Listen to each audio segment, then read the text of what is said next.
안녕하세요.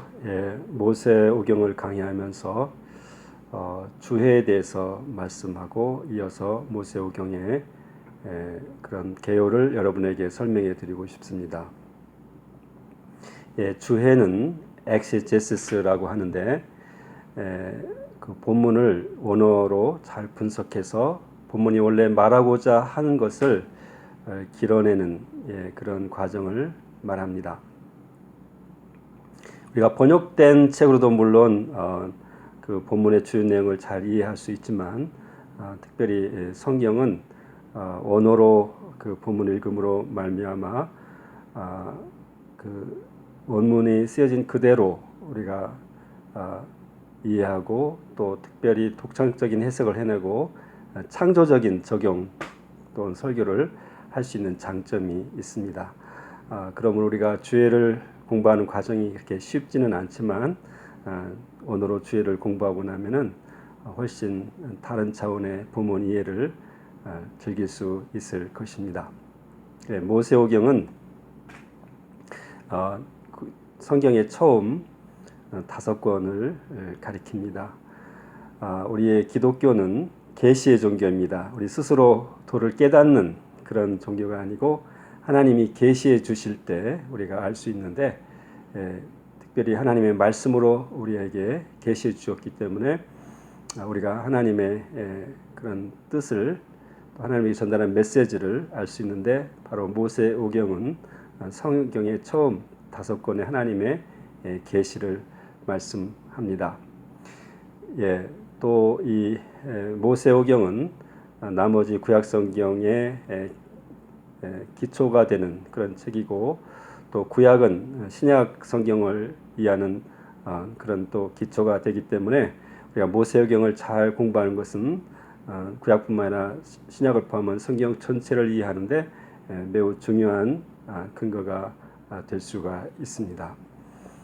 성경에는 이 하나님께서 온 우주를 창조하시고 그 절정으로 인간을 창조하신 사실을 우리에게 말씀합니다. 그래서 우주의 기원과 인류의 기원, 또 불행하게도 또 죄의 기원, 그리고 홍수, 또 바벨탑, 그리고 아브라함을 택하는 이런 과정들을 통해서 하나님의 구약의 계시를 모세경을 통해서 시작하고 계십니다. 그리고 우리가 이 모세오경을 펜타튜크라고 하는데 이것은 헬라어에서 온 뜻으로 펜타라고 하는 것은 5을 의미하고 투코스는 두루마리를 의미합니다. 그러니까 5개의 두루마리, 오늘날로 말하면 5권의 책이란 뜻이 되겠습니다. 유대인들은 이 모세오경을 토라라고 합니다. 물론 토라라고 하는 뜻은 율법이란 뜻도 있지만 하나님의 가르침으로서 구약 전체를 말씀할 수 있지만 특별히 모세오경을 토라로 구분을 합니다. 이 토라라고 하는 뜻은 대단히 의미가 있는데 우리가 토라 율법으로만 알지 않고 그것을 가르침으로 알고 또 하나님이 일하신 원리 이렇게 알 때 구약이 이미 율법으로서 우리가 성취됐고 어떻게 보면 또 폐지됐다고 이렇게 얘기를 할 수가 있지만은 그러나 하나님의 가르침으로서 이 구약은 토라는 영원한 그런 권위와 우리에게 영향력을 갖는 것입니다. 이 모세오경에 대한 그런 여러 가지 이론들이 있는데 문서설과 또 여러 가지 비평이 있습니다. 문서설은 우리가 전통적으로 한 대로 이 모세오경을 모세가 쓰지 않고 5개의 문서로 된 것을 후대에 편집했다라고 주장하는 학설입니다. 그건 JEDP 문서인데 J는 독일어로 제호바 즉 야훼 문서고 E는 엘로힘 우리가 보통 영어로 갓으로 번역하는 그러한 문서고 그 다음에 D는 신명기 문서를 말하고 P는 priestly document로 우리 제사장 문서를 말합니다. 그래서 성경에 보면 이것을 구분할 수 있을 것 같은데 이렇게 모세오경이 이 5가지 문서의 편집으로 이루어졌다고 주장하는 학설입니다. 이것은 웰하우젠이 대표적으로 주장했고 최근에는 톰슨과 반 세터스 같은 학자들이 여전히 주장을 하고 있습니다. 최근에는 영향력을 좀 많이 잃어버린 그런 학설입니다. 그 다음에 또 이 모세오경을 공부한 데는 양식 비평 또는 전승사 비평 같은 게 필요한데, 양식 비평은 영어로 form criticism이라고 해서 군켈이 처음 주장했고, 또 우리 폼나트 같은 사람이 전승사 비평을 우리에게 남겼고, 최근에 랜드로프가 이 전통을 이어받아서 계속 연구하고 있습니다. 특별히 와이브레이라고 하는 학자는 이렇게 그 톰슨과 반세터이 주장하는 그런 문서설에 대한 신랄한 비평을 했습니다. 문서설에 보면은 그 문서의 여러 가지 반복되는 언어들, 또 어떤 그 문단을 구분하는 그런 틈새들, 이런 것들을 보면서 이제 문서를 구분해내는데, 이 화이브레이 연구에 의하면은 그런 반복이나 같은 용어를 되풀이해서 쓰는 것은 고대의 그런 고대 근동의 관습이었다고 하는 것을, 문학 양식이었다고 하는 것을 최근에 지적하면서 문서설을 반박합니다. 또 구약성경 모세오경에 기록된 그런 많은 풍습들 또 관습들이 고대 근동의 당시의 문화와 일치한다고 하는 그런 면에서도 이렇게 모세오경의 모세 저작서를 더 뒷받침해 준다고 와이브레이는 주장하고 있습니다. 그래서 모세가 저자라고 하는 것에 대한 많은 회의를 갖지만, 성경에 보면 모세가 실제적으로 모세오경의 저자라는 그런 뒷받침을 본문에서 많이 해주고 있습니다. 예를 들면 출애굽기 17장 14절에 보면 하나님께서 모세에게 내가 너에게 명한 이 모든 것을 기록해서 여호수아에게 외워 들리라. 그러니까 여호수아에게 전수하라고 하는 말씀이 나옵니다. 또 모세형이 끝나고 역사서의 시작인 여호수아에도 보면은 여호수아에게 하나님께서 말씀하시기를 너는 나의 종 그 모세가 기록된 말씀을 지켜 행하라, 그렇게 말하고, 이 말씀을 내 입에서 떠나지 말게 하고 주여를 묵상해서 그 가운데로 다 지켜라. 그러면 내 길이 평탄하고 형통하리라는 말씀을 합니다. 그러므로 여호수아서의 이 구절들은 바로 모세오경과 역사서를 즉 율법을 연결하는 역할을 하는 것입니다. 그래서 여호수아는 아마 이 모세오경을 모세가 썼다고 하는 그대로 믿었을 거라고 우리는 확신할 수가 있습니다.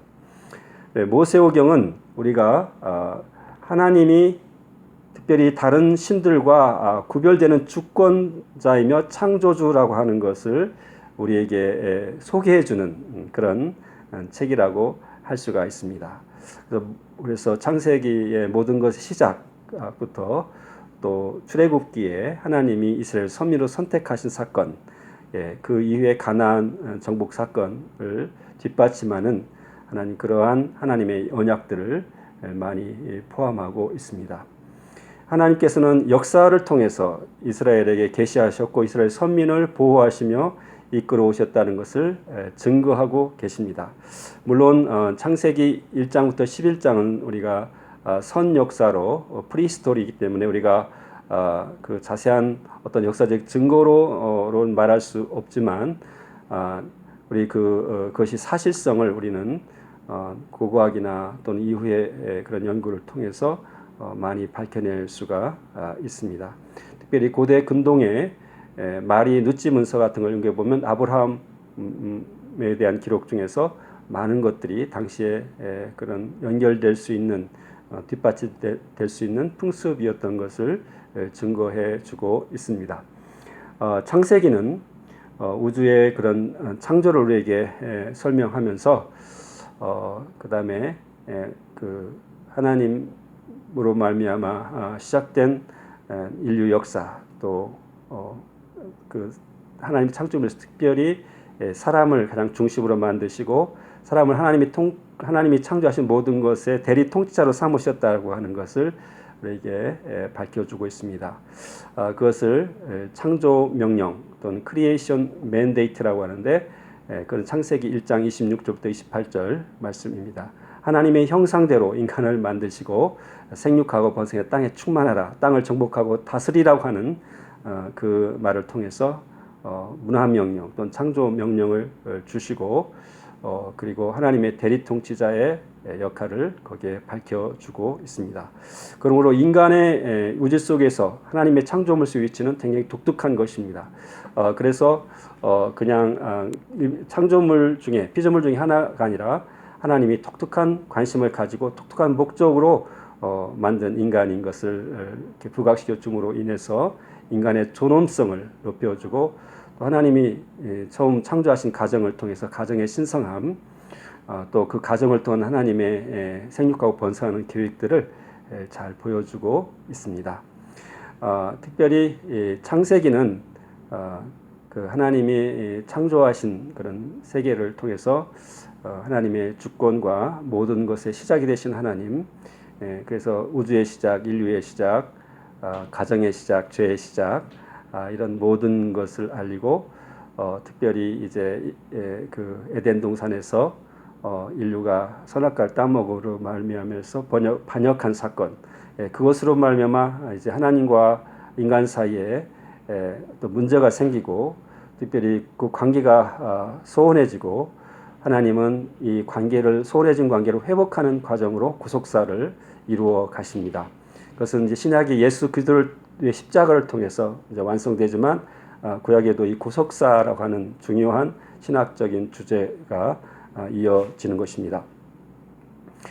그리고 이제 그 타락한 인류를 회복하기 위한 이 바벨탑 사건 이후에 아브라함을 택하셔서 이제 선민의 조상을 삼으시고 이어서 아브라함 언약을 세우십니다. 아브라함 언약의 세 가지는 랜드, 시드, 블레싱, 즉 땅과 자손과 축복인데 바로 창세기에 남은 부분의 역사와 모세옹의 역사, 나아가서는 구약 전체의 역사는 바로 아브라함에게 약속하신 이 약속을 이루어가는 것입니다. 나중에 시내산 언약, 하나님 율법을 주심으로 이스라엘 자손들이 하나의 국가를 이루는 토대를 만드시고 또 가나안 땅을 약속하신 그런 언약이 되고 또 나중에 다윗 언약, 새 언약을 통해서 아브라함 언약의 한 부분들을 성취해가고 궁극적으로 인류의 죄 용서와 구속을 그 축복으로 이어가는 주제를 이렇게 일관성 있게 증거하고 있습니다. 그리고 이제 출애굽기는 이제 출애굽함으로 말미암아 선민 이스라엘 국가로 탄생하는 과정, 그 다음에 이제 광야로 가서 이제 하나님의 인도를 받으면서 시내산에서 시내산 언약을 맺고 시내산 언약을 맺은 다음에 하나님과 이제 봉신 제후 조약 그런 수저렌 베살 트리티라고 하는 특별한 그런 조약 형식을 통해서 하나님을 섬기는 백성으로서 그런데 성막에 대한 계시를 받고 성막을 완성하고 또 성막을 완성한 후에 하나님 구름으로 임재하시는 영광스러운 임재로 이제 출애굽기가 끝납니다.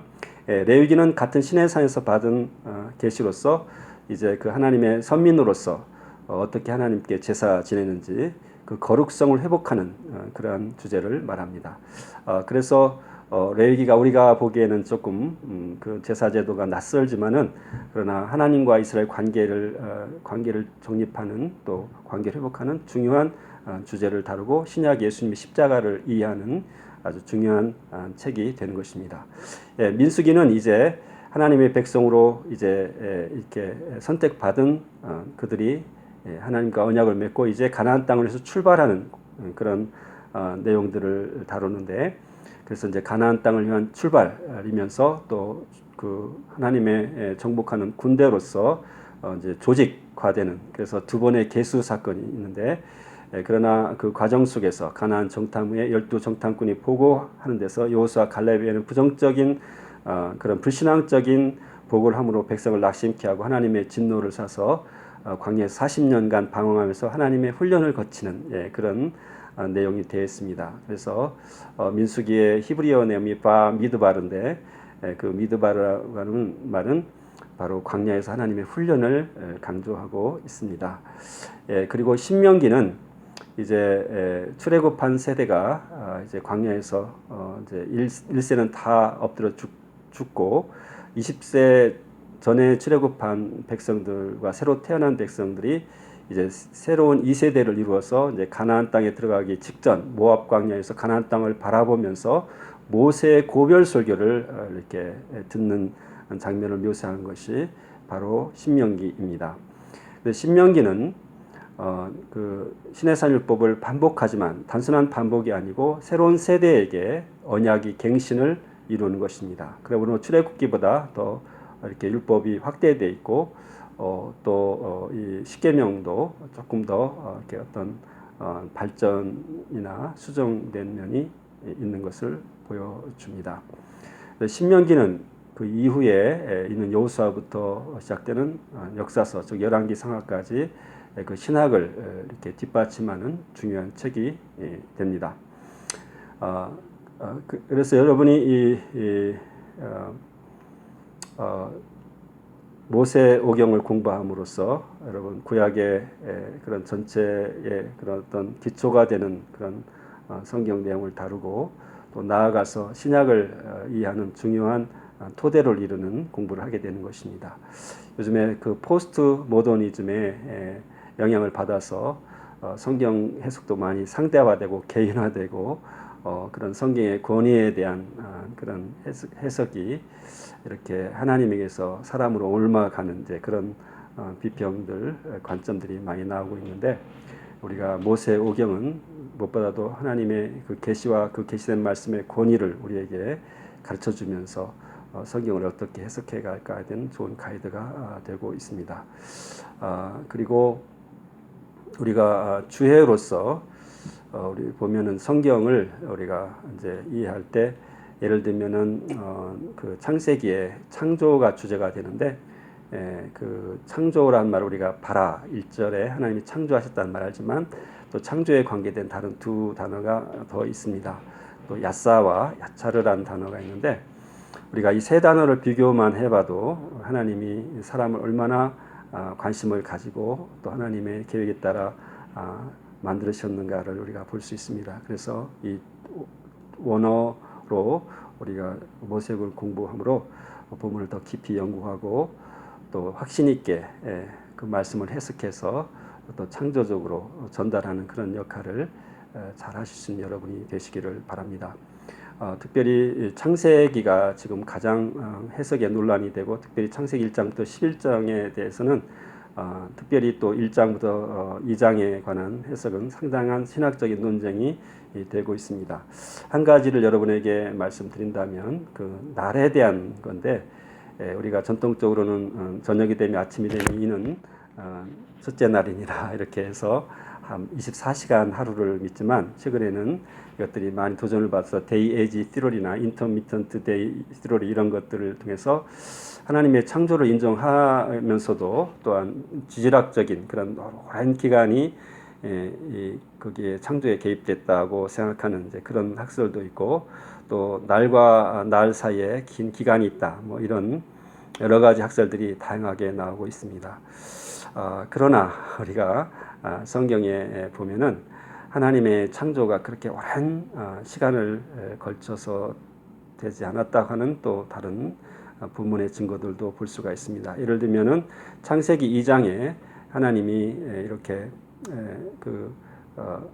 모든 걸 다 창조하시고 일곱째 날에 안식하셨다고 하는데 안식날을 복 주시고 거룩하게 하셨다고 하는데 바로 하나님이 안식하신 것은 보면 하루라고 볼 수가 있죠. 그것이 오랜 시간은 아닙니다.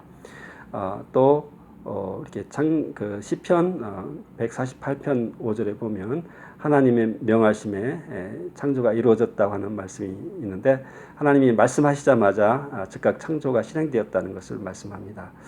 그래서 우리가 창세기에 대한 여러 가지 그런 학설들이 나오지만은 우리 성경 기록된 일단 문자 그대로 충실하게 번역하고 해석하고 이해하는 것이 바른 그런 해석이라는 걸 우리가 갖게 됩니다. 여러분 이 모세오경을 주의하면서 하나님께서 주신 더 깊은 진리를 발견하고 또 우리가 전파하는 메시지에서 새로운 그런 확신을 갖는 여러분이 되시기를 주님의 이름으로 축원합니다. 네, 감사합니다.